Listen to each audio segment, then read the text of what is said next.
Let's start. I would like to welcome you very warmly here in Warsaw, in this splendid room of the Royal Castle in Warsaw, on the occasion of the third Congress on Classical Education. I think 3 is a good number because it shows that it's become a tradition to meet every year in autumn. Usually we would meet in November, but now it's a bit earlier, so it's become a good tradition, though, to meet now when the weather is so good. We are happy to discuss about very important things. The organizers of this event is the Ministry of Education and Science, the Institute of Educational Research, and Zamoyska Academy. So this requires, of course, a round of applause. As you can see, there is no external sponsor, so no doubts and no suspicions that it would be steered somehow by someone else from the outside or imposed to someone to discuss some specific things. So please appreciate this fact. We will have ahead of us a very good speakers and also the last discussion panel. There will be a coffee break, a lunch break, of course, but before starting our debate, we'll have a concert.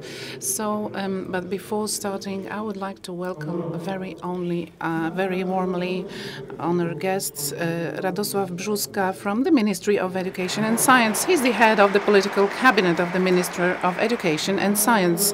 Well, warm welcome. Now, Artur Górecki, the plenipotentiary of the Minister of Education for manuals, Artur and core curriculum. Then I would like to welcome Mr. Artur Koper, who's responsible for cooperation and studies. I would like to welcome all the educational curators and vocational training people responsible for vocational training.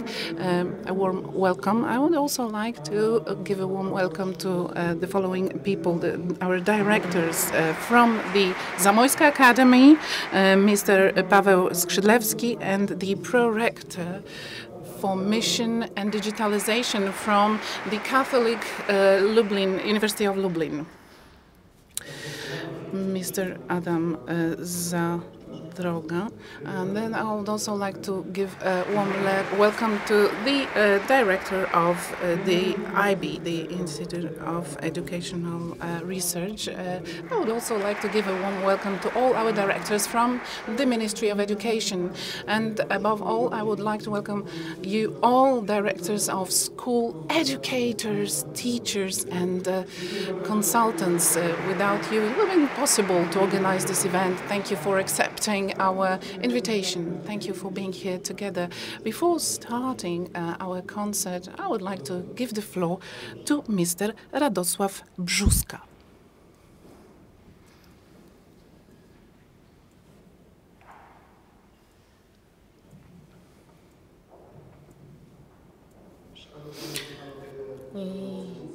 Dear plenipotentiaries, dear Mr. Director, rectors, speakers, and all guests, ladies and gentlemen.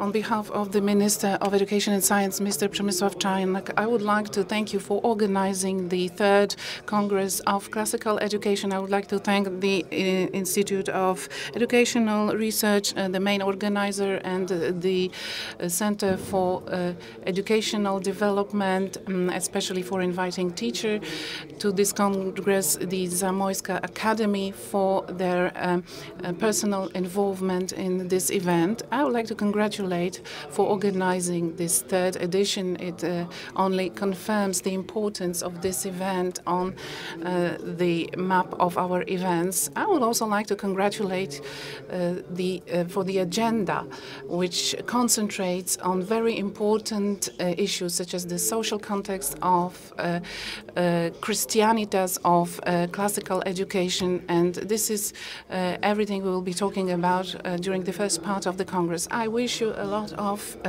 determination, of courage in dealing with the classical education. Maybe this classical education is a response to the phenomenon which is a fact that young people become lay. So this would ensure the come back to religion and would allow us to appreciate human nature and other aspects related to that.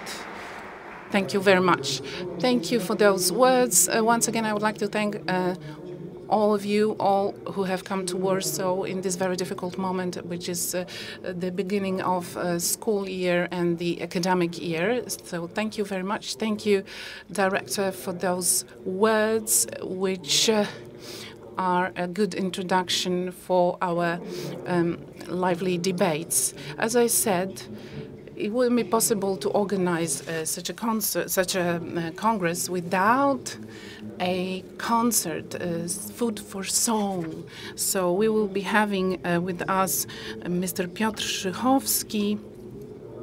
He won a lot of piano competition in the world, and he got rewarded many times for Frédéric Chopin's works. And I do hope that we will hear Frédéric Chopin, but first of all, we will hear from Jan Sebastian Bach's minor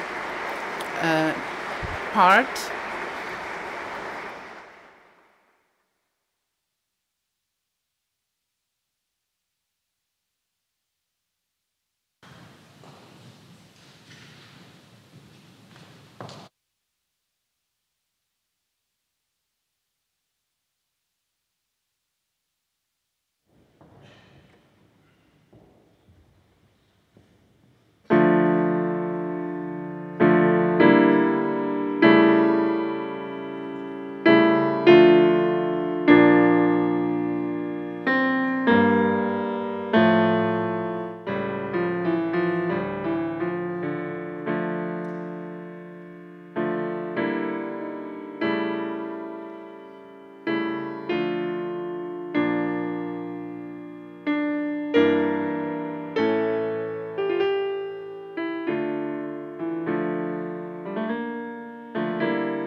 Thank you very much for this round of applause on behalf of Piotr Szychowski, who won international piano competition and Chopin's competitions for the best performance of Chopin's pieces. He started in January 2009, and in Berlin he also performed with Jose Carreras and the public was really large on the occasion of the 777th anniversary of the city of Torun. In 2015, he performed his third Rachmaninoff's concert on the occasion of the 95th anniversary of the Musical Academy of Poznań. He was performing in very prestigious halls everywhere in the world, in royal halls in Liverpool, in Sofia, in Murmansk, in Dubai, in other cities. He also performs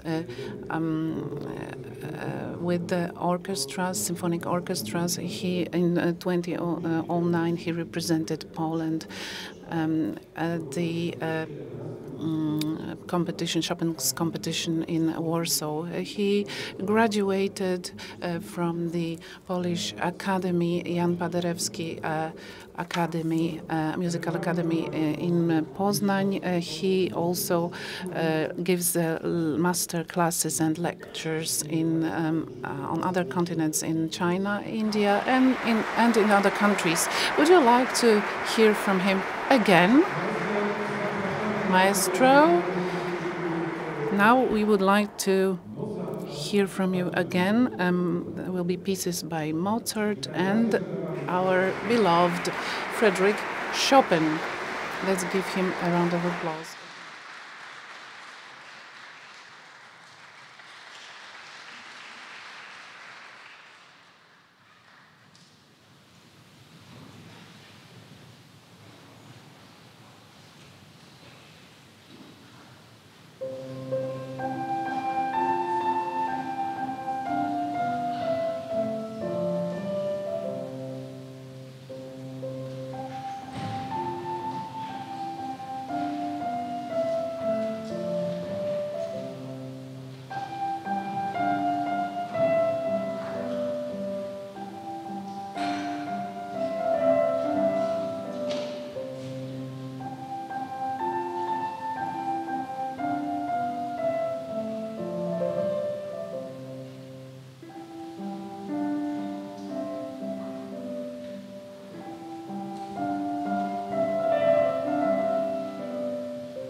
Thank you, Master Piotr Szychowski.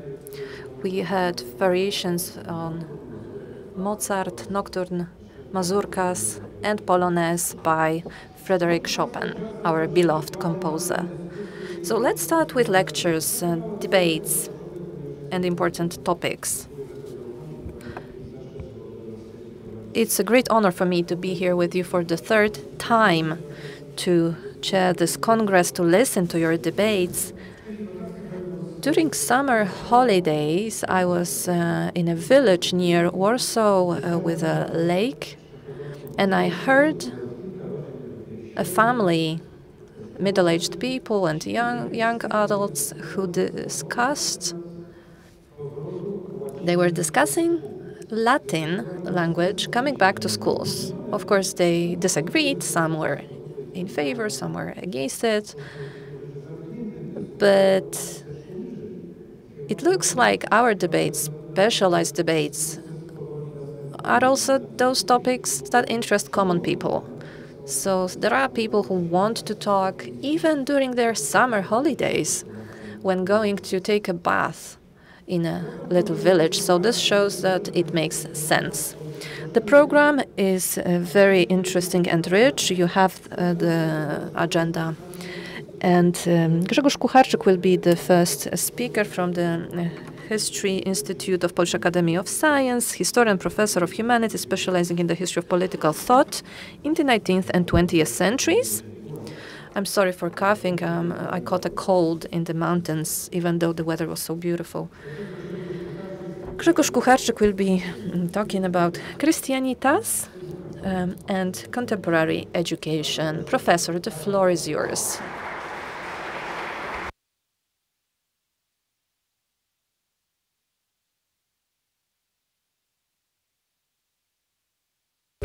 Good morning.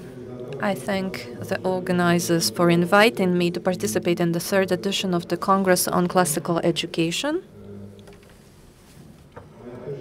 My first thought when I listened to the piano concert was that we needed a long coffee break after the concert to be able to digest and enjoy the clarifying power of music.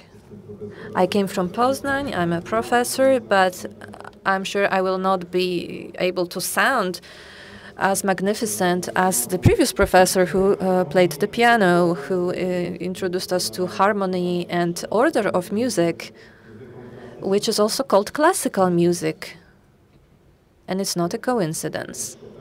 The genius of Frédéric Chopin that we could hear a while ago was able to enclose our local tradition in the universal.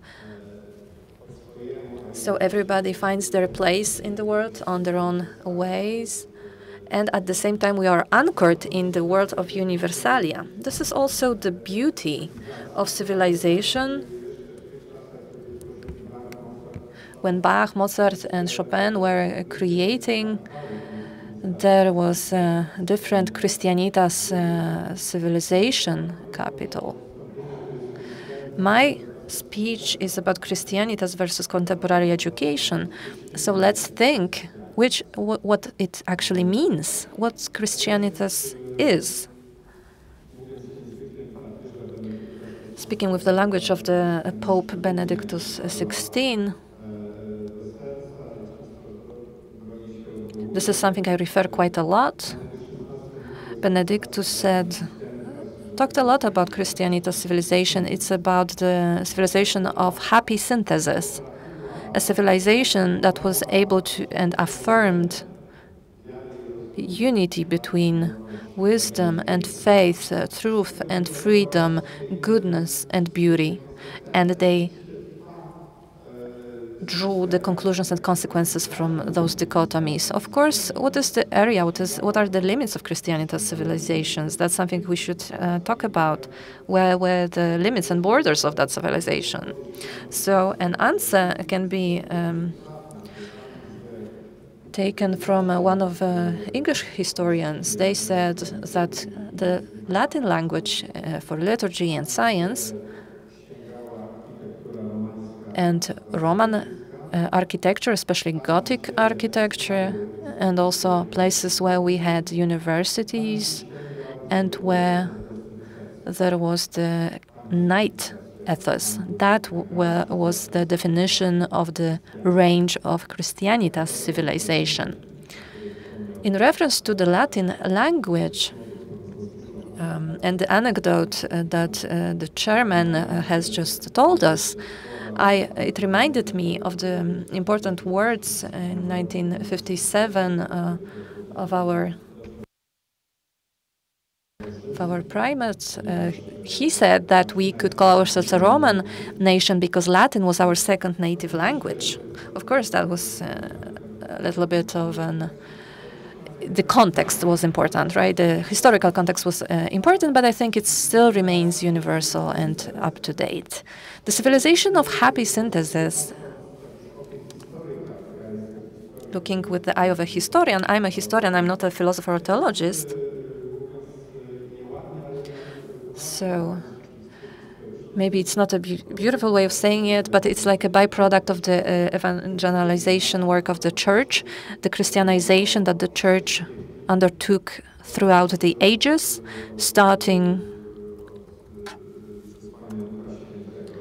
from the Saint Spirit.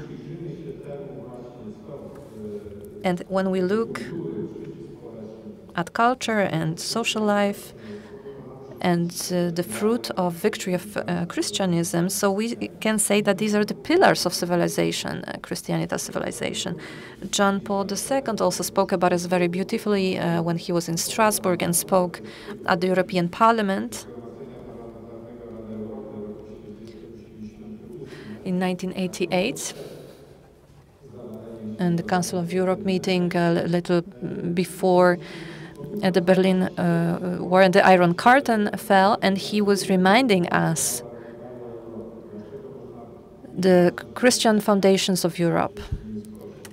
Christianity carried into Europe by the Church was the foundation of our civilization, and John Paul II also enumerated the introduction of a person, of an individual into the discourse, because it was unknown before, the persona notion, and the Pope underlined that it was linked to some disputes that were, or even conflicts that were very fervent during the first centuries of Christianity, but basically that was the foundation of European civilization based on Christianitas. Another pillar, in 1978, the Pope has said that it consists of our faith in reason, demythologizing the world of nature and treating reason, ratio, open to the natural world as a gift from God that we should use, and but we should use it carefully with fear. However, it opens the science for us. The third pillar mentioned by John Paul II in 1988, was that our gift from Christianity was that we learned, we understood that it's impossible to build paradise on earth. There will always be poor people, as Jesus used to say. Paradise will not happen on earth. So the Christianitas civilization, the Christian civilization, is related to the program that we should not trust people who promise paradise on earth.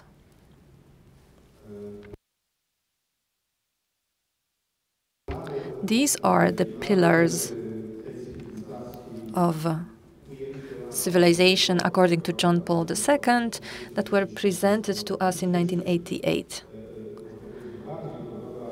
And I really liked it. I also liked the brief way of presenting the same problem by the same person 10 years later in his encyclica Fide et Ratio. It's a document by John Paul II that has been since forgotten. systematically forgotten, together with other two documents that they are part of the triptych.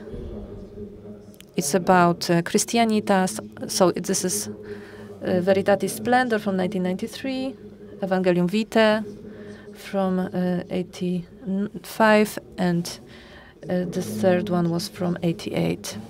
So those documents are not discussed anymore. They are being forgotten. So I think it's a great opportunity to remind you of the Christianitas civilization as summed up by the Pope and its civilizational epos. He included it in the prologue, to wonderful, amazing prologue, the only one for this encyclica.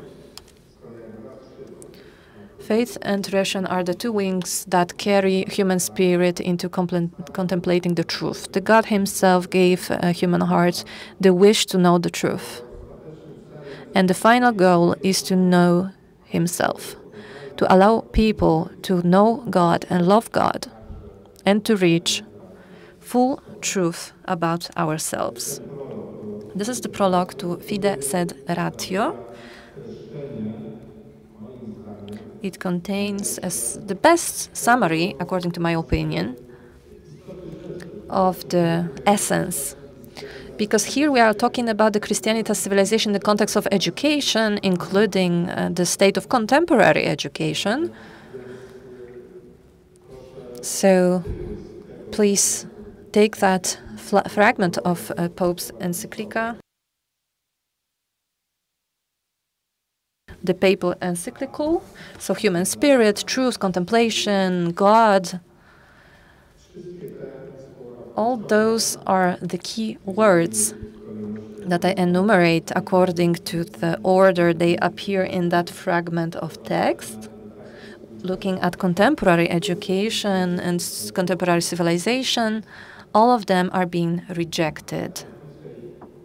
This is the shortest way of responding to the question included in the title of my speech. What is the relation between contemporary education and Christianitas? There is no relation, actually. Because civilization defined in this way, the Christianitas civilization, was not perfect, of course, but looking at the historical development, history of Europe has had centuries that were called by researchers the epoch of cathedrals and universities, 12th, 13th century. And the Latin Europe overlapped or corresponded to the range of Christianitas civilization, faith and reason. Europe, at the same time, in the 12th, 13th century, started to build universities. Before, we didn't know universities of this kind in Europe. And at the same time, cathedrals are created throughout Europe. They also combine faith and reason. They are an expression of faith and at the same time a great feat of human reason and science in the early stages. At the end of the 12th and beginning of the 13th century, the dogma about the truth of presence of Christ in the sacrament at the altar is described with the language of philosophy taken from the classical philosophy. Transubstantiation is a word taken from classical philosophy, and thanks to great masters of Christianitas civilization such as the Thomas Aquinas, it was used to describe the world of faith and the world of reason, the classical legacy. Fides et Ratio is also a document where Pope John Paul II wrote that it would be a contradiction of the plan of providence if we rejected our Greek and Roman roots, if we rejected antiquity, classical heritage, and philosophy, because it's a continuum. So that's why this document, Fides et Ratio, is an apology and a calling to look for references to that civilization that was at a certain point condemned to be destroyed. Referring to Benedictus XVI, the crisis that happened with Christianitas civilization was a crisis based on false dichotomies, false contrast and juxtaposition between faith and truth, faith and reason, good and beauty. So looking at the historical development of the stages of revolution, the changes in the civilization, we can see a pattern of false dichotomies. Benedict XVI, in his wonderful speech in Ratisbon in 2006, only a fragment of that speech was presented by the media, but he talked about the Hellenization waves when European civilization cut the links and roots with their Greek ancestors. The first wave, the first tsunami is a word that I have introduced, not the Pope. It was Protestant. The first wave of that was when Protestants, Martin Luther, distrusted deeply the reason. Luther, with his followers, said that people of faith should not be people of reason, because reason leads us to sin.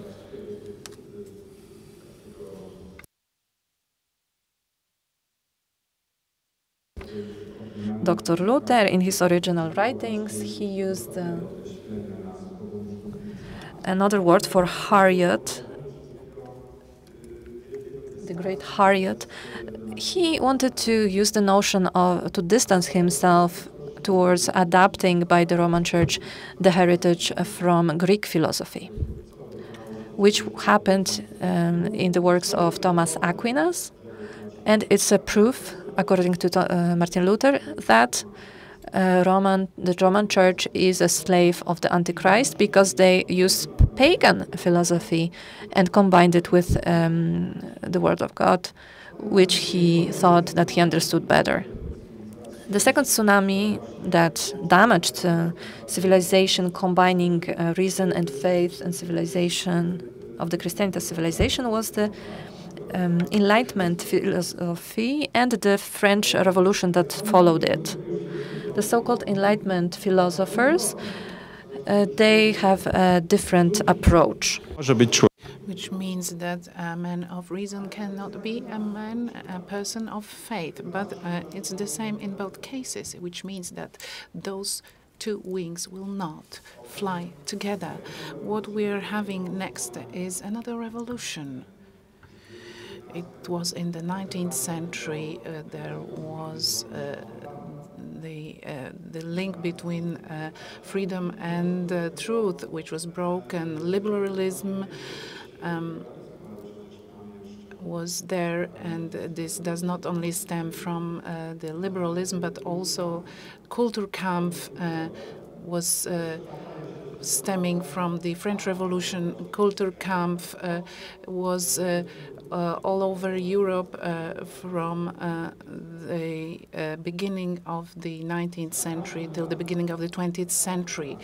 Every time another phase of Kulturkampf, whether it was in Piedmont, in Prussia, in Portugal, in France, the first hit targets education by saying that there should be a division between the church and the state. What was removed was this religious dimension in the education area. This is a pattern that we can also perceive in Bismarck's Prussia and the Third French Republic.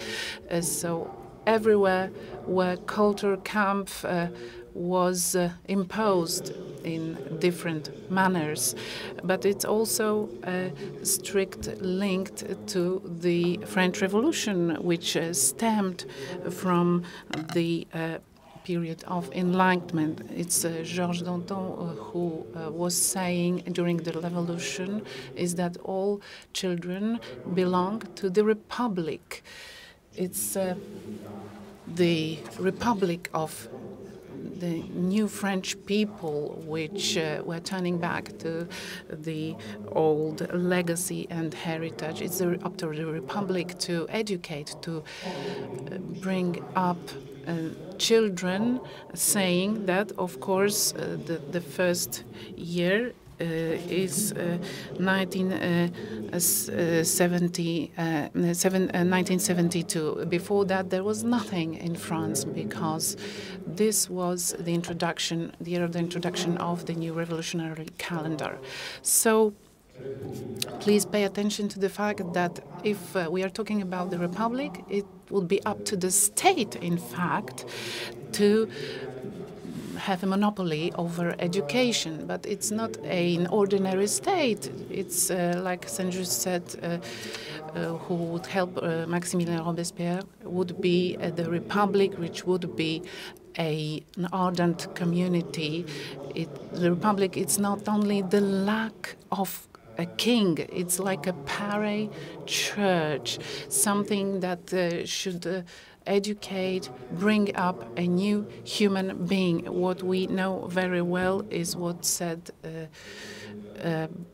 Robespierre is the rule of the virtues, and this was also inspired by Jean-Jacques Rousseau, the popular will. This is something was the core subject of that. It would be up to the state to decide about everything. And for sure, it wouldn't be up to the church or to the family to decide about everything.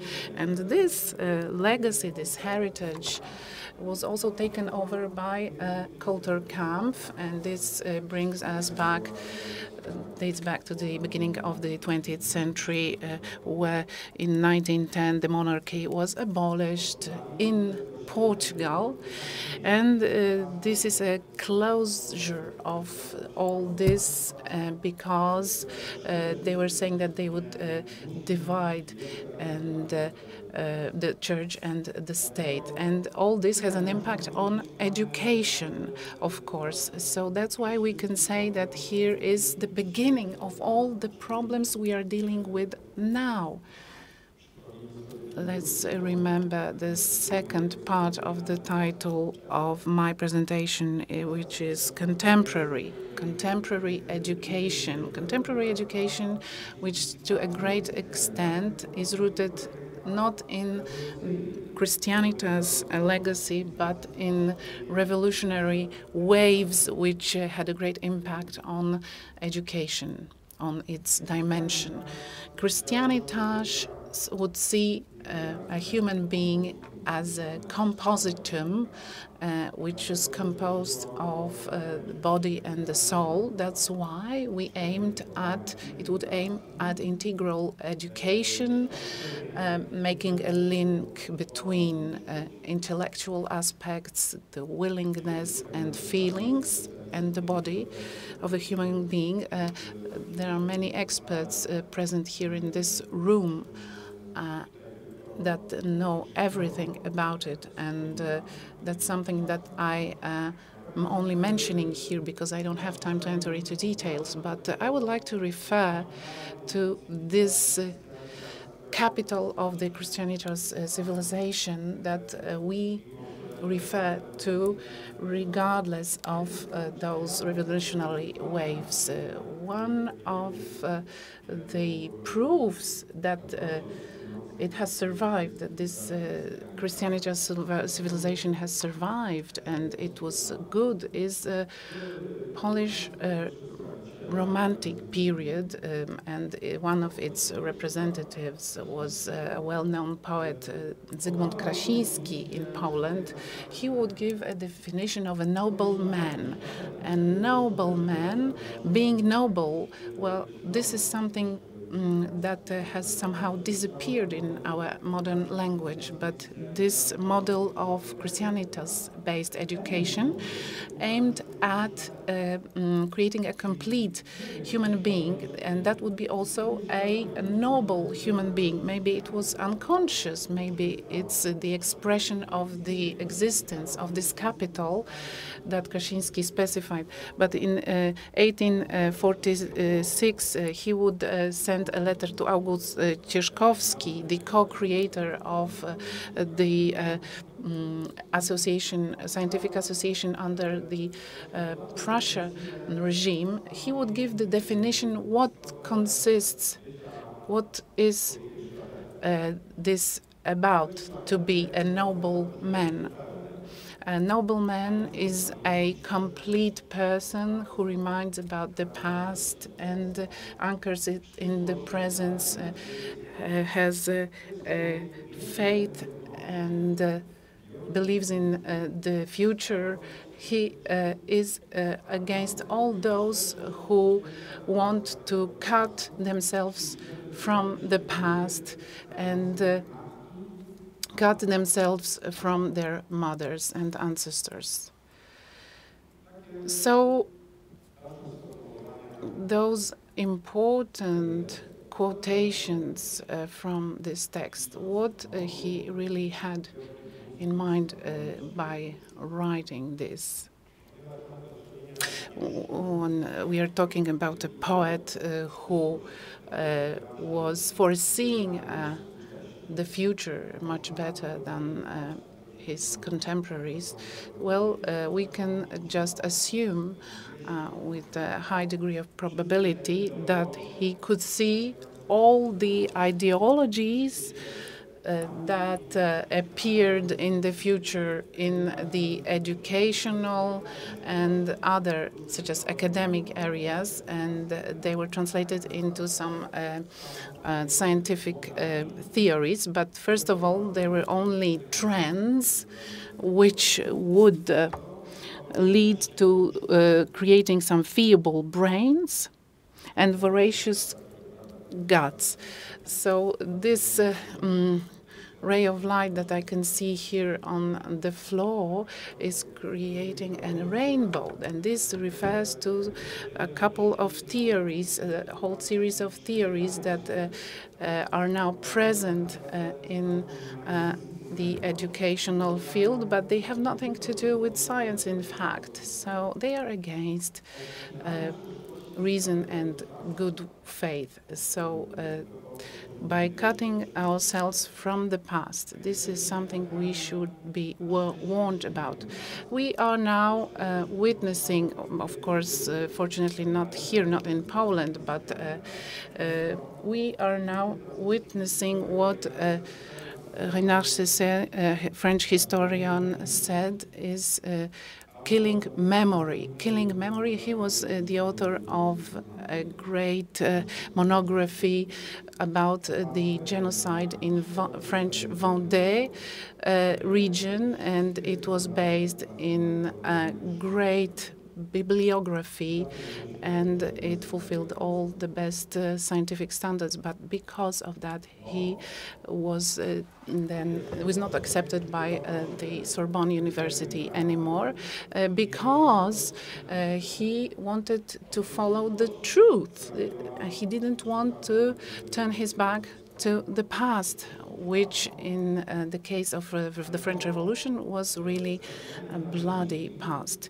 But killing memory makes the Europeans of the 20th century, as John Paul II wrote in one of his encyclicals, is that the Europeans seem to be people who do not know their heritage and tend to turn their backs to the past. This is all this cancel culture theory and the reconstruction of the past, which is really present, for example, in the US, in the scientific world. But this is something which is really wrong about the the contemporary education is to deny the past, deny what our ancestors have done, is that the whole Christianitas civilization now, in fact, was hidden violence. This is what is said now. Now we can see that before our very eyes, it's not maybe so drastic, but we are now witnessing these processes of cutting off the past and turning our backs to our mothers. We are talking about Poland here. In fact, we are witnessing some reconstruction attempts, historical reconstruction attempts, so that we cannot recognize history anymore, to reject the most important category for Christianitas education, which is the good and truth. Now what counts is lying, and what is bad is also becoming important. We are talking about the past, our colonial empires, where we there's also the partition of Poland, a very good evolutionary step, because a lot of innovations were introduced, rivers were regulated, railways were built at that time, so the country was modernized. And then the Second Polish Republic, where there is a period of huge oppression, anti-Semitism, and the Second World War, occupation, and some bloody stains on the pages of history. But it's not about categorizing our occupants, but about saying that the Polish people took part in the Jewish genocide, and the Popular Republic of Poland, this period. So it's about saying that this material civilization was something which is a good innovation. So abortion on request and so on. So this is seen as an aberration, of course, but if you took some publication of those trendy writers, for example, who name themselves historians, this is what it looks like. But fortunately, this hasn't yet touched the curriculums and education and manuals, for example. But of course, it's a subject for a separate lecture. My experience concerning social consultations for establishing a new curriculum, for example, people asking why Thomas Aquinas would be in Polish manuals. It's like having another priest in a manual. What was Christianitas about? What kind of crises did we have? Well, this is what I was talking about briefly, but now it would be good to concentrate on our future steps, so that we don't keep complaining. And we have among us representatives of different sectors and social groups which have been acting for years now in the field of education in order to introduce education towards Christianitas, in order to fly, to use those two wings in order to contemplate the truth, in order to know what is our supreme objective, by introducing God and drawing from that all the necessary social and cultural consequences. About the social aspect, then, well, here when thinking about what is positive about this edition of the Congress, because the Congress itself, of course, as a meeting opportunity is already of great importance. But I would like to point out this aspect of building what the Polish primate Cardinal Wyszyński said that was the community of truth or the solidarity in truth. His beautiful words that I, if I may, would like to quote. He said it during a conference on the 6th of November 1966.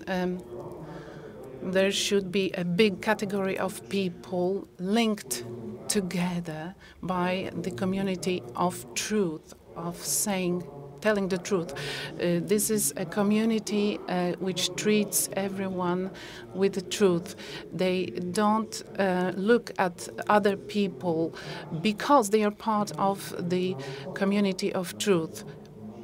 You don't concentrate on a human being because you concentrate on the truth. It's a wonderful community of truth stemming from the functioning of the human being.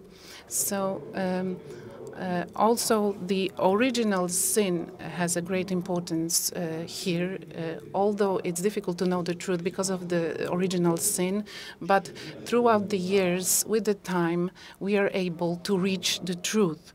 And this community of truth is something crucial because this is what we should concentrate on, and this is what this Congress and other initiatives are all about.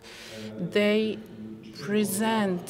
been presenting this for years. It's about creating the solidarity in truth, the community in truth. Within our Christianitas civilization will not be able to just replicate it and exactly as it was, because it's not possible. Civilization changed, but what is possible is to get back to the history, as the poet said, so that we don't cut off the past from the category of time. So what we've seen recently.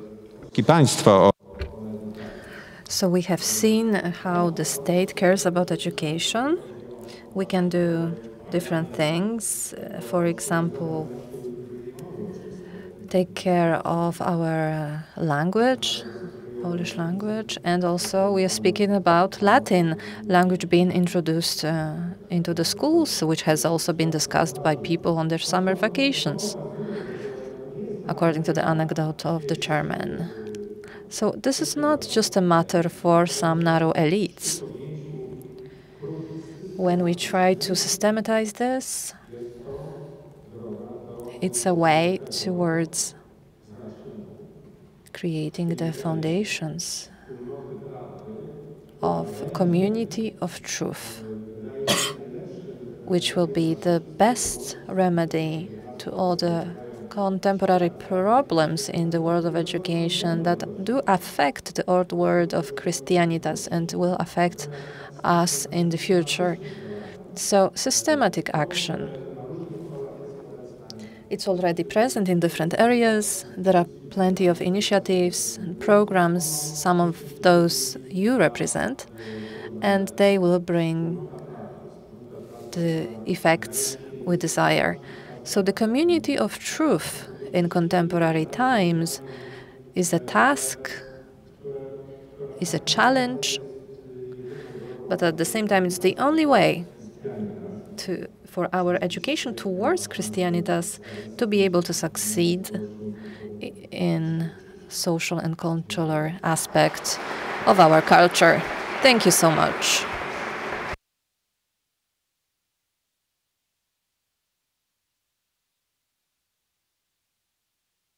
Thank you very much, Professor.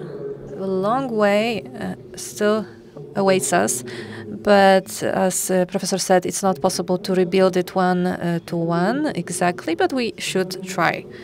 The second speaker is Professor Paweł Skrzydlewski, Polish philosopher, academic teacher, Doctor of Humanities, rector of the Zamościa Academy, so one of our organizers of the Congress, specialties philosophy of culture, philosophy of law, philosophy of education, and metaphysics. The speech is entitled The Natural Circles of Human Upbringing. And let's applaud, and I give you the floor.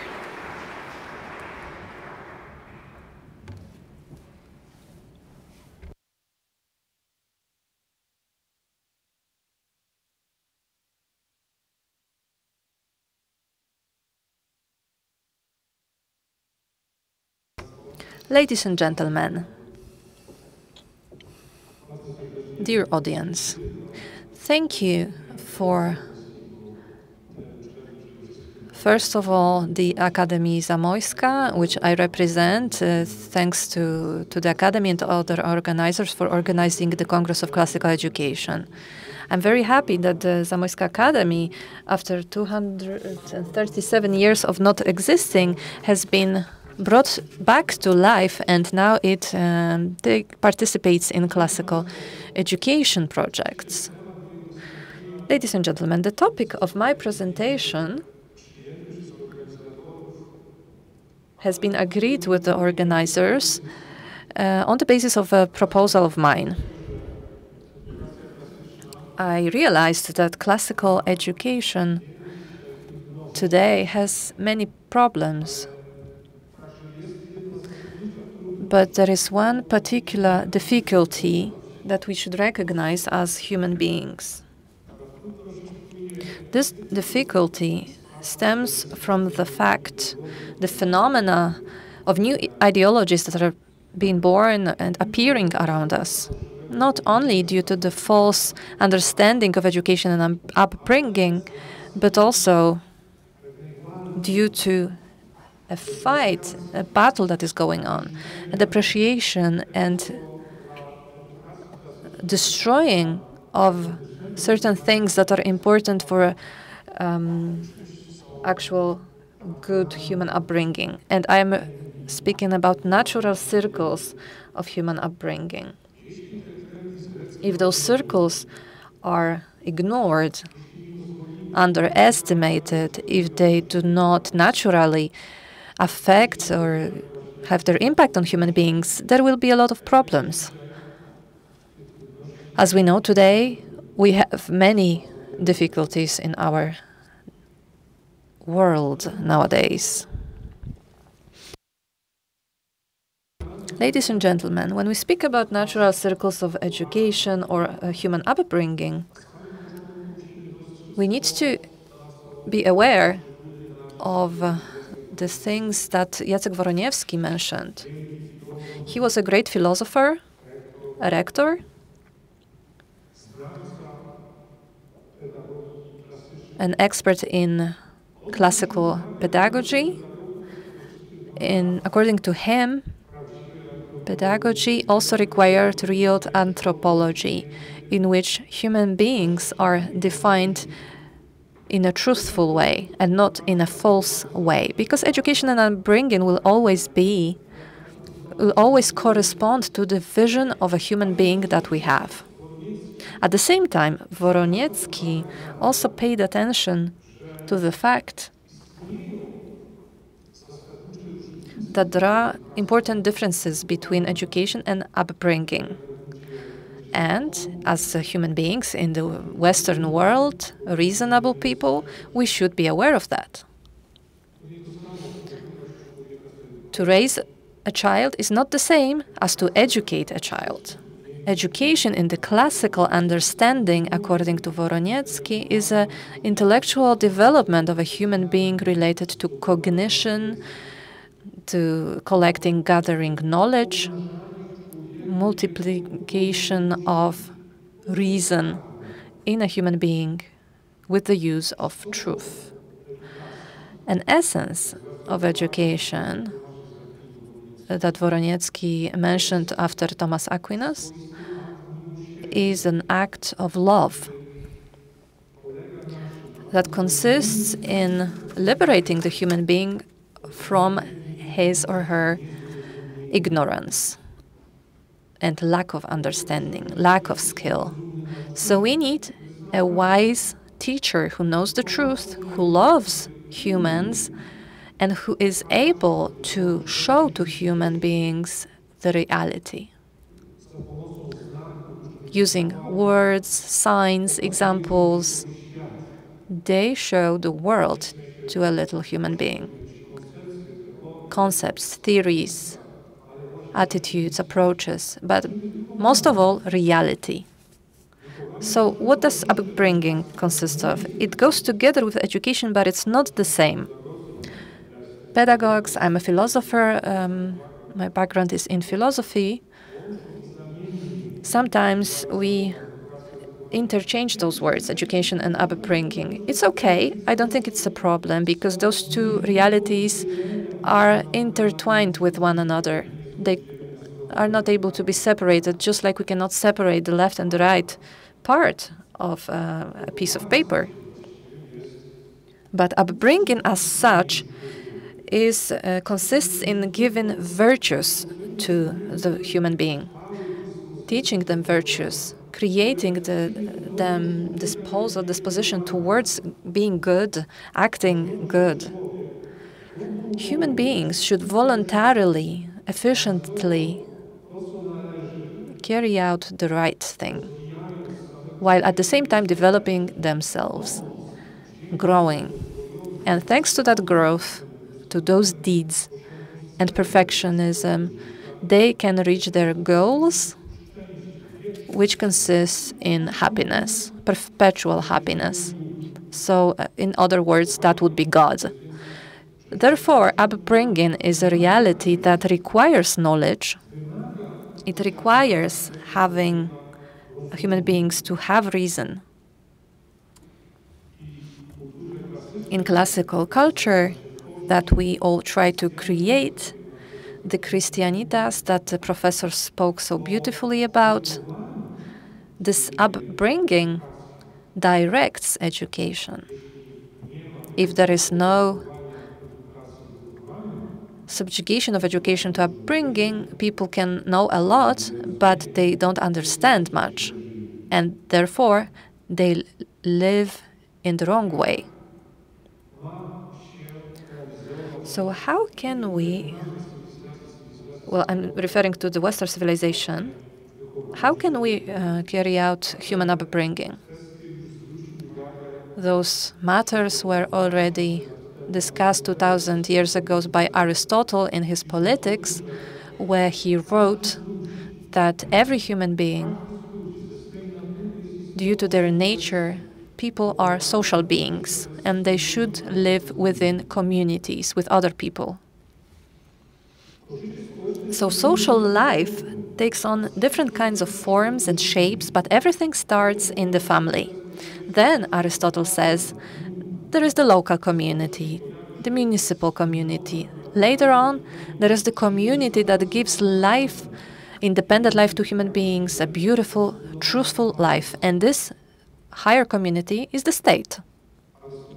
Aristotle, at the beginning of Politics, of that important work of his, indicates that only God or a beast would be capable of living on their own, a solitary life, because all normal people need other people, need one another, because mutual interaction, caring for one another, they make their lives richer and they grow.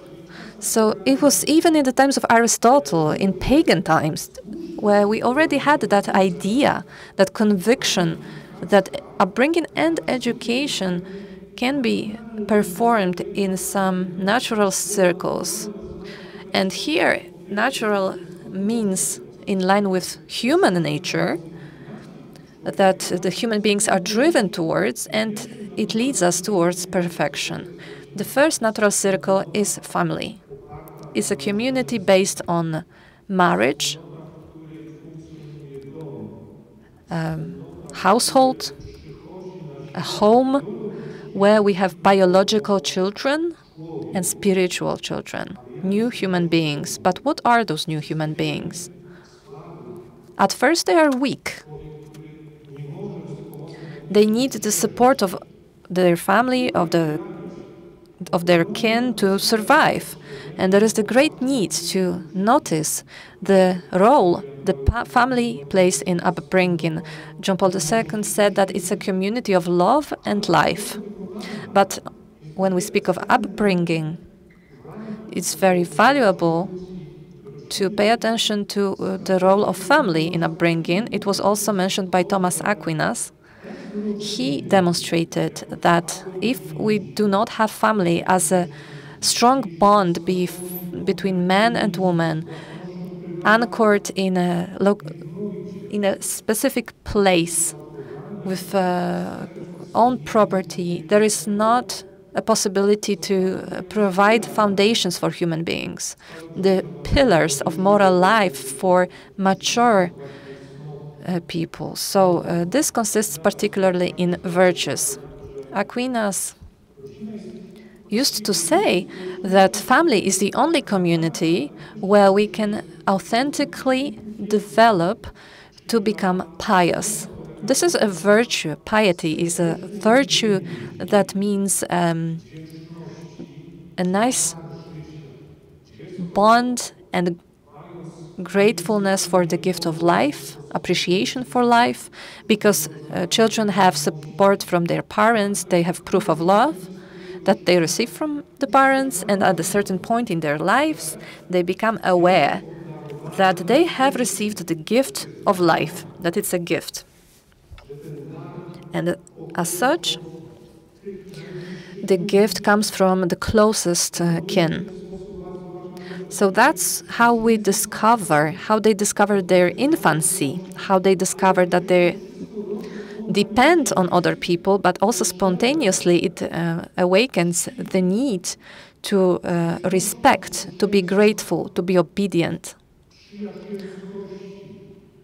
to awaken friendship, loyalty, to sacrifice themselves, which is also called social virtues.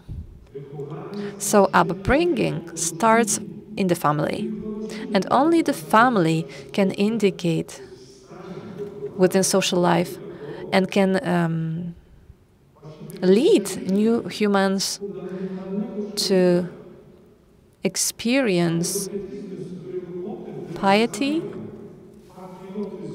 dedication, devotion, and as a consequence, patriotism, because then we become aware that we're not just children of our mother and father, we are also children of our homeland, our motherland, with our language, our history, our past, heritage. It gave us tools to express ourselves and to build our lives, to support other people. So we do have obligations to respect our homeland, and also devotion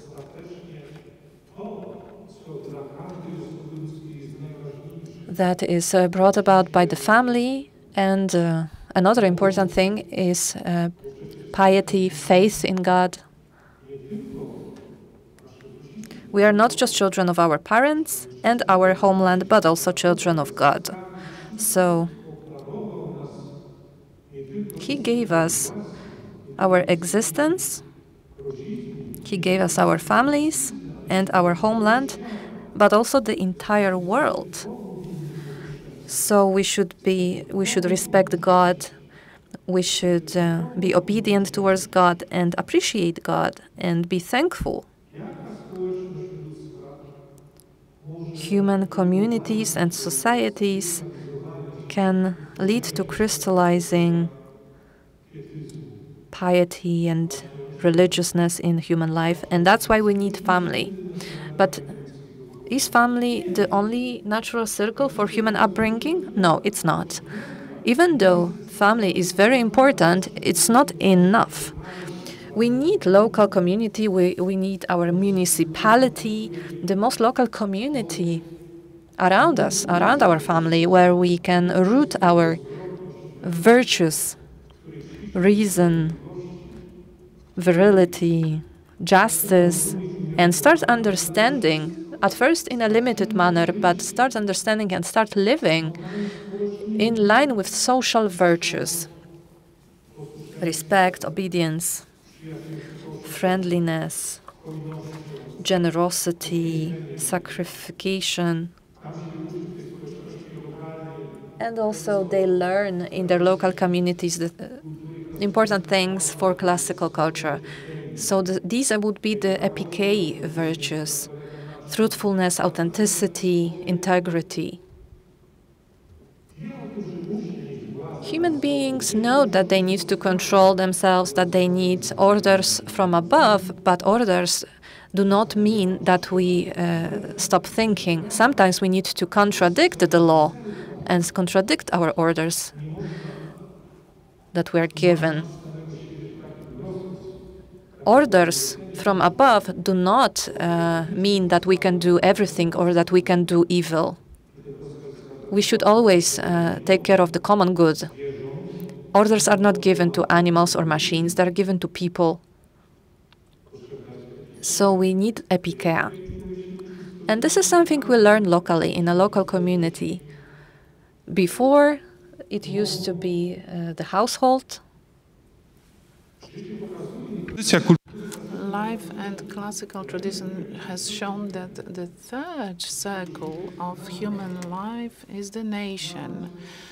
The nation, which is the phenomenon of the Western world. Felix Koneczny explained this, pointing out that what creates a nation is a personal experience of a human being related to his or her love to local culture for which they are responsible. They feel responsible for the whole heritage that has to be carried over to other generations.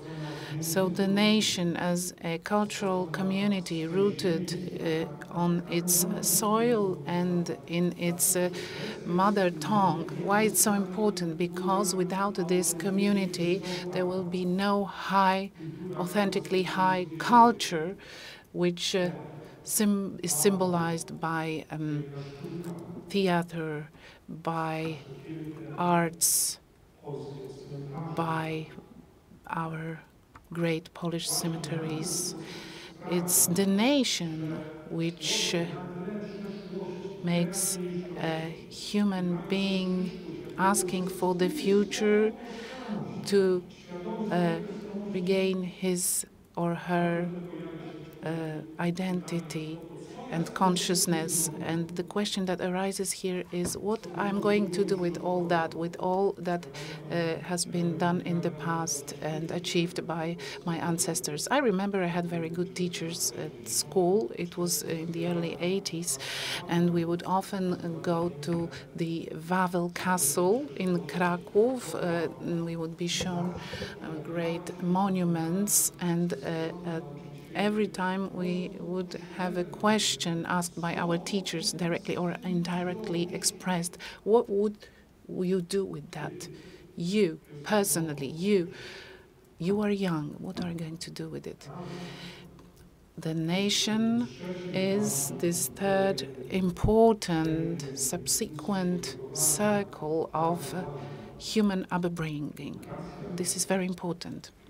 Education, classical education, has to be a national education, national upbringing. It cannot be rooted in cosmopolitanism, in absurd ideas which appear now. And then the fourth circle of upbringing, it's the state. Now we are having a great problem of perceiving the educational function of the state, because we are experiencing this state which is not a Latin-based state based on Latin culture, but a bureaucratized state which is rooted in political ideologies and in socialism, which tells people that the state is the savior, and Professor Henryk Kiereś would say that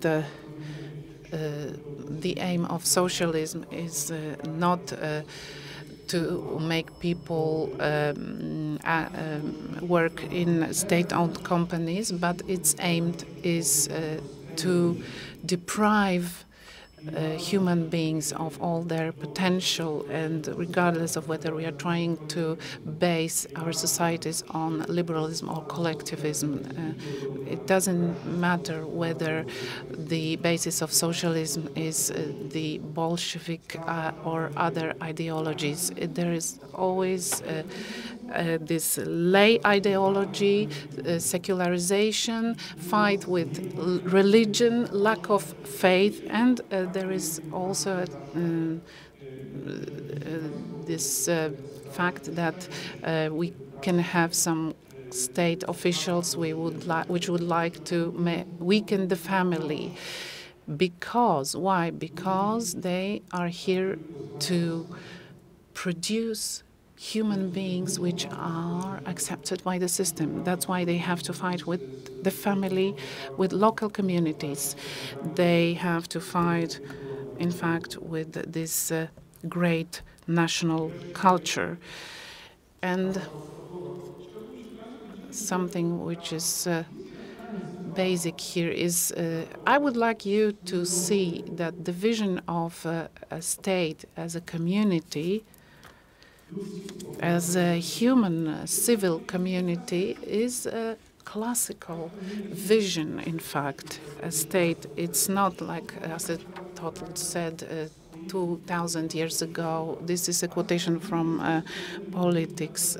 A state is not a group of people in a given place in order to fight against some hardships and to ensure the exchange of goods. Even though it's all there, it doesn't mean that it's a state, because it's a community of happy life which encompasses families and groups of people for self-sufficient functioning of a human being. It's not possible to achieve it if people live only in one place and they don't marry each other. That's why in provinces there were associations and groups of people which were created, because this is a sign of friendship. Friendship is when we've decided to live together. So the aim of a state is the happy life of a human being, and the rest are only means to achieve this.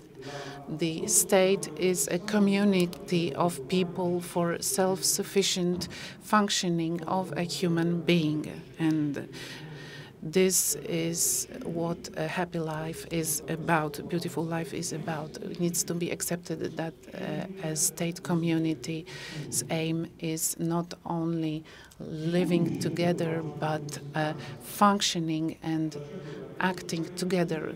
Don't be afraid of this function of national function of the state.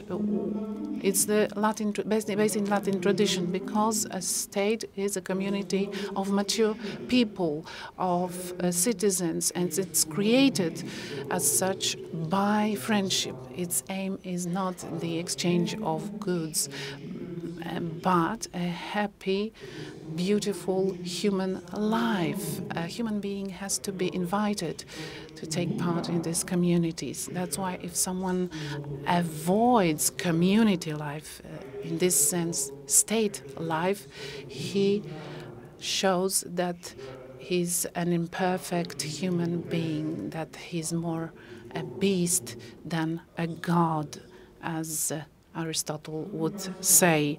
Ladies and gentlemen, what arises here is the following question, a basic question: how those natural human circles of human life based on a national, local, and state community, how can they function nowadays? They couldn't function without the fifth circle of human upbringing, which stems from the very nature of human life. And the fifth one is the church, because we know this from philosophical anthropology and epiphany, is that a human being is not created naturally. It's the absolute which takes part in creating a human being, which appoints a human being and creates life. So because of that, a human being which is a natural creation needs this fifth circle of upbringing, which is the church. The church gives supernatural powers, and thanks to that, a human being can achieve his goals, which is the absolute. Why is that so? Because some natural resources such as money, knowledge, and skills are not efficient. The absolute as the goal of human life is something transcendent. So as we cannot go to the moon on a bike, just give a child a bike and tell him just go faster, it's not possible. So the same goes for natural life. We'll not achieve our goal, our supernatural goal, thanks to that. That's why a human being requires the fifth circle, which is the human community, open to God, who want to redemption, and who are looking at God, and they base our lives on God. So only then we have a set of circles which are a good basis for human upbringing. Please pay attention to the fact that nowadays those circles are very weak. When looking at our state, our local life, our families, we can see that within the last 3 years, every second marriage ended with a divorce. So that's why we don't have room for pietism, for devotion. Of course, a child can be born, but after that, no one gives love. No one talks to this child because the family is weaker, and when it comes to the local community, it's also very weak. Why? Because people are in a hurry. They believe in materialistic and utilitarian ideologies, and that's why they are not. They don't have time to cooperate with others. And please pay attention to the fact how often we tend to discredit the nation, its culture, by presenting it under some chauvinistic categories. How often people tend to forget that we as human beings, we need this supernatural support from God. So what remains here from the perspective of classical philosophy that we keep referring to today? It's to be faithful to our civilizational rules. We need to base our lives on what is natural and true. If we are not faithful to those rules, we will die. If we ignore rules based on which nature is functioning, then sooner or later we will be witnessing a disaster. We've seen already this kind of disasters. So what reason tells us is that we should concentrate on monogamous marriage, which is an unbreakable bond where a human being is created and is growing.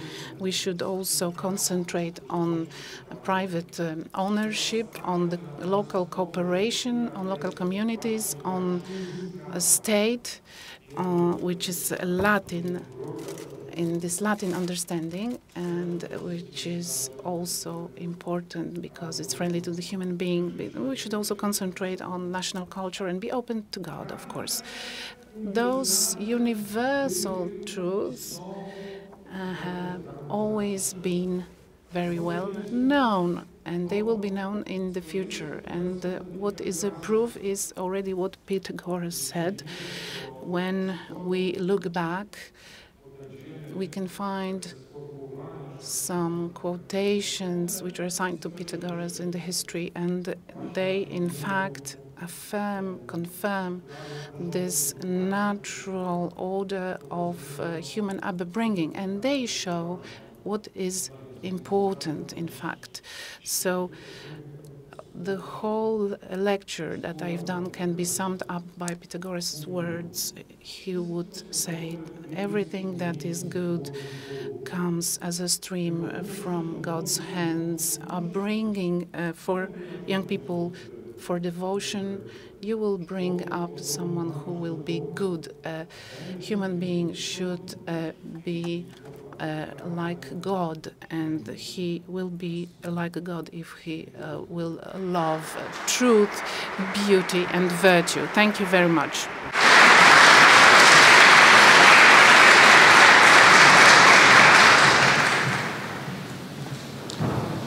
Panie profesorze, dziękujemy za ten wykład. Thank you, Professor. A digression. When I was a small boy in primary school, in a very old educational system, the first academy on the 1st of September, when the school started, we were listening to the radio to the speech of a minister of education or curator of Warsaw. Yeah, it was boring, very boring for children, a lot of politics. I didn't remember much from that. What I wish to you and your children, because my kids are already studying, they're in college, I would wish that such lectures like today would be given to children on the 1st of September when school starts and we start to think what to do to shape the next generation and raise good people. Thank you for those words. I hope each of us remembers that. I will also refer to this lecture because sometimes I speak to children, sometimes I'm invited to give talks, so I will refer to your words if you don't mind. Thank you so much. And the last lecture in this first session is a lecture by Professor Artur Mamcarz-Plisiecki, Polonist, lawyer, philosopher, employee of the Department of Philosophy of Culture and the Foundations of Rhetoric at the Catholic University of Lublin. And the title of his speech is School Rhetoric versus Classical Education. Let's applaud, and the floor is yours.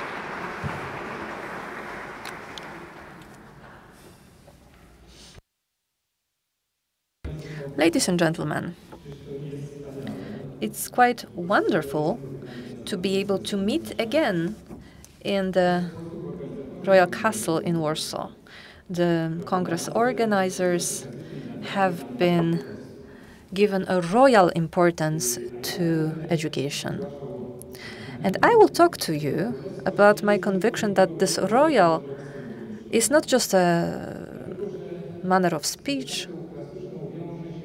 It's not rhetorics, not just rhetorics, but actually classical education goes in line with aristocracy of the mind, of the spirit, eloquency, speaking in a beautiful manner, speaking clearly, thinking clearly. That was a synonym of the aristocracy of the spirit, and it leads to intellectual sovereignty.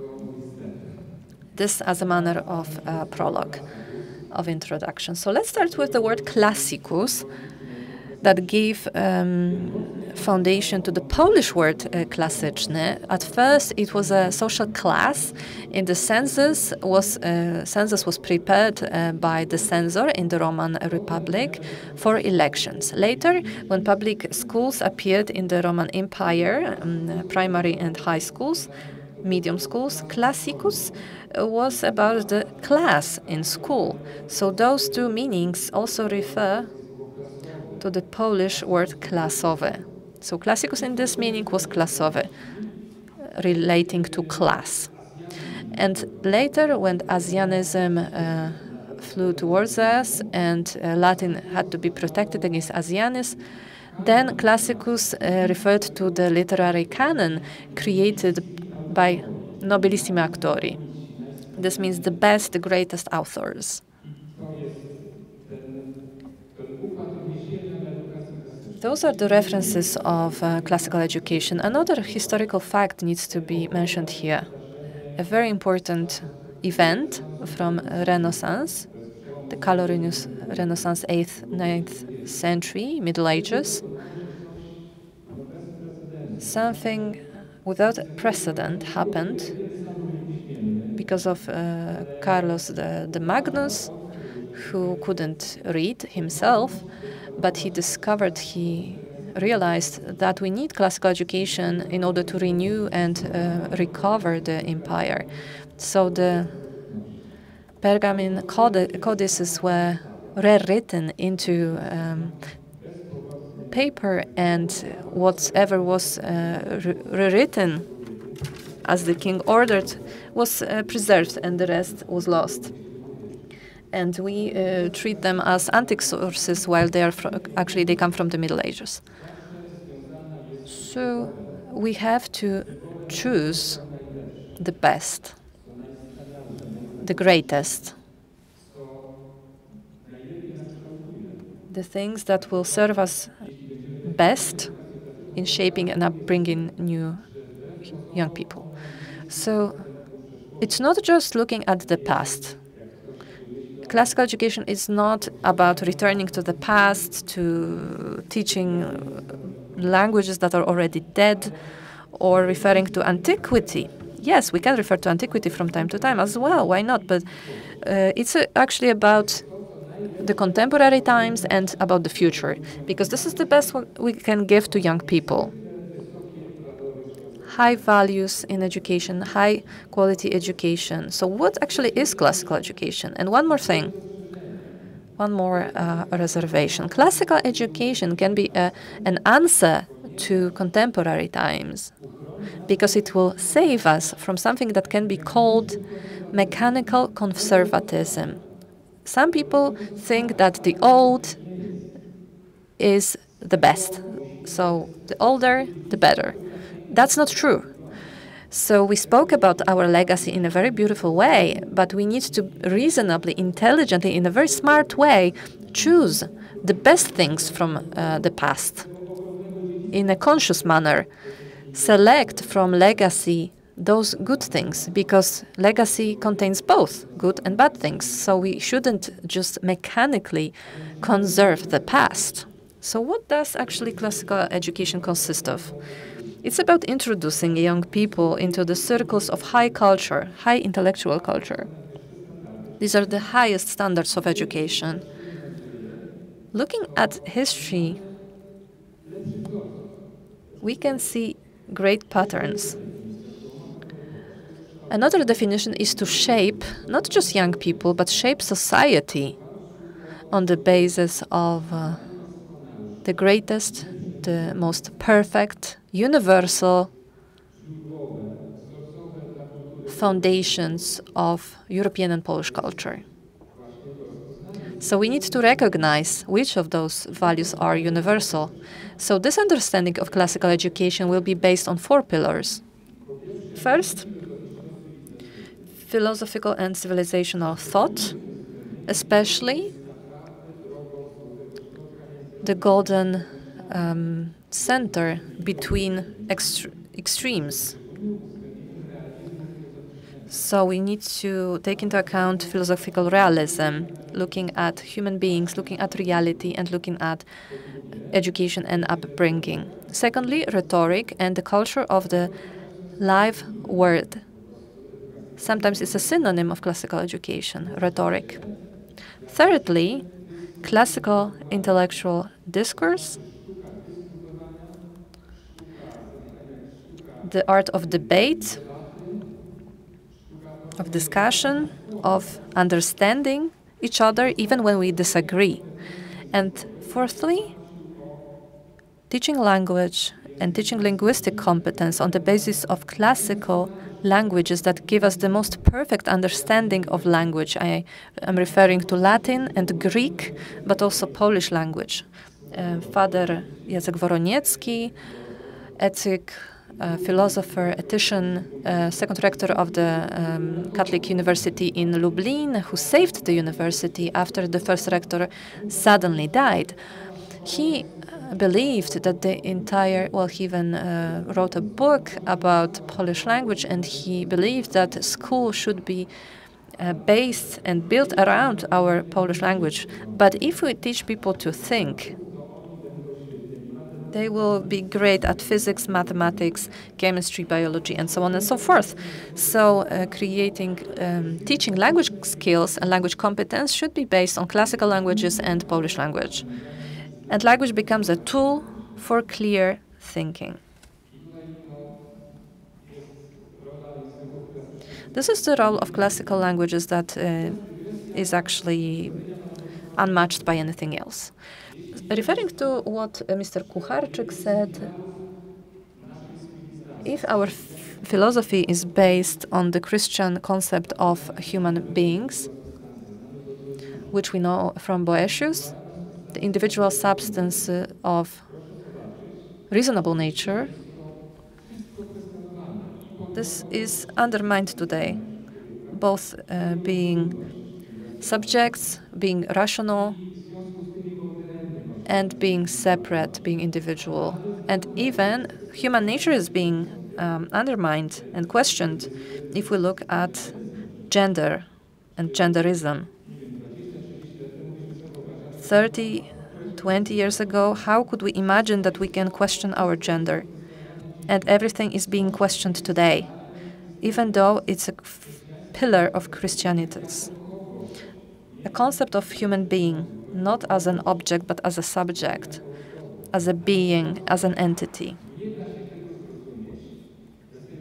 But we cannot understand it without classical education and classical philosophy. The substance, the nature, those are categories that we know from Aristotle, that later on were taken and developed by other great philosophers. We cannot understand it without Latin and intellectual discourse to talk about it, so we need rhetorics to speak about it in a beautiful way. So classical education leads us to spiritual aristocracy. So this is the role of rhetorics here. Rhetorics is one of the pillars of classical education, but actually it will be a synthesis both of philosophy, intellectual discourse, with the use of Latin and Greek language, the use of live word. So there are two definitions. One is more technical. Ars bene dicendi, this is rhetorics. This is the art of good speech. And of course, bene can be translated as right, the correct manner of speech. But bene has also an ethical component.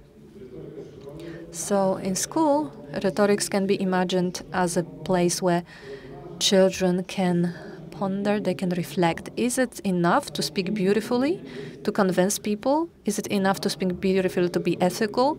Can rhetorics be used? Of course, rhetoric can be used for bad means. So it's also an ethical component, speaking to achieve good goals, noble goals. Another thing from Aristotle that we know as experts in rhetoric is from Henryk Podbierski, professor.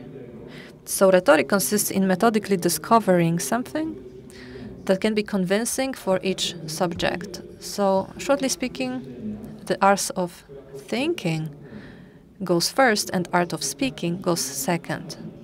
It's also analytical thinking, recognizing what can be convincing here and now, what can convince our audience, and also what is important here and now and relevant for the topic.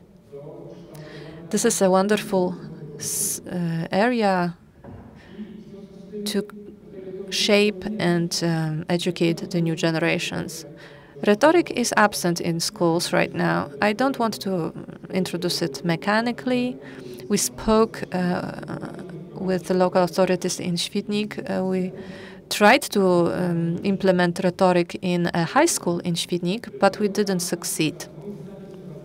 I think we should start to introduce rhetoric into schools, starting with classical discourse, presenting a conflict, presenting a debate to students, to pupils, according to rules from Professor Stefan Srebrny, a philologist from times before the war, who translated Antigone. So I'm repeating maybe myself, but Stefan Srebrny wrote a book, what we got from antiquity. It was published in Lviv. He said, Logos presents to us difficult conditions. You have to accept the thesis that is sorry and bad for you because it's been proven. You have to give up something that was valuable to you because it was proven untruthful. So you are obliged to accept even the worst thesis if it's been proven, and you have to stop believing in things that have been disproved. So this is rational. This is a rational way of thinking that he defines here, he explains. And he says, this is the codex of a thinker. If you don't do this, you will be stupid, you will become a slave, and you will not be a free citizen of the Republic of Poland.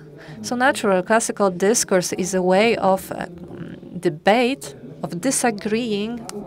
This is the basis of aristocracy of spirit and human community. So I explain it in the University of Lublin to students during the first grade, the first year of rhetoric. And those young students, they know that they can disagree, they can even argue, but still we stay friends in spite of disagreeing. And the second thing important here is if you lose a dispute or a debate, it's not a dishonor. You can become convinced or remain unconvinced. You can convince others. You can become convinced yourself to a certain thesis. And this is our codex. This is the code of discourse, code of honor, code of discourse. This should be the classical code of a classical thinker. I also want to refer to my teacher of Polish language from high school. She departed since then, but she never caused any conflict in class. I remember even discussing texts and books, we would disagree a lot. We would debate, we will fervently disagree. And he said, okay, this is your opinion. What about you? Do you think something else? So it was very emotional. We even argued. There was a lot of fervent debate, a hot debate. She also was the boss of our theater, and we had a theater where we acted at school. And my Polish language professor from Jan Zamoyski High School in Lublin, she didn't know probably that she was using rhetoric, but what she did with us in those debates was purely rhetorical. It was a discourse that electricized young people. It became relevant for us. It was something attractive for us. So it was coming from the pathos, not the pathos of the conflict, the emotion. It was going through ethos, the authority of the teacher, and we arrived at logos. We arrived at agreement through debate. And shortly speaking, so rhetoric at school could be like this. With all the things related to rhetoric, this is the art of speaking well, of argumenting, of defending your opinions, defending yourself against manipulation, against aggressive manipulation that we see in publicity, in advertisement, in politics, in ideologies. So we would learn to protect ourselves against manipulation and to express ourselves logically and rationally. I'm finishing my presentation, ladies and gentlemen. So let us conclude in the following way. Classical education is about shaping people who are classy people. People like this is the return to the noble soul